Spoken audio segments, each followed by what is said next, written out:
আমার ছেলেবেলার বন্ধু মানিক।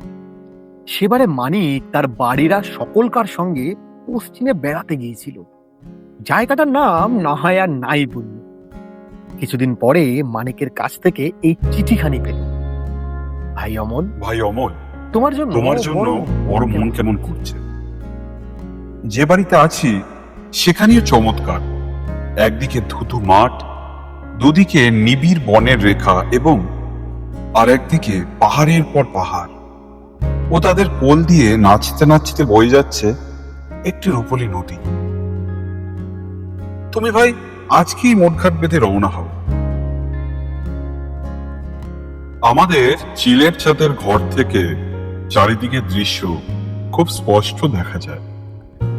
তুমি কবি বলে মা তোমার জন্য এই ঘরখানি রিজার্ভ করে রেখেছে। আসতে দেরি হলে জরিমানা দিতে হবে কিন্তু। এখানকার খবর সবই ভালো। ইতি, তোমার মানিক। মানিকের মা আমাকে খুব কমপ্লিমেন্ট দিয়েছে।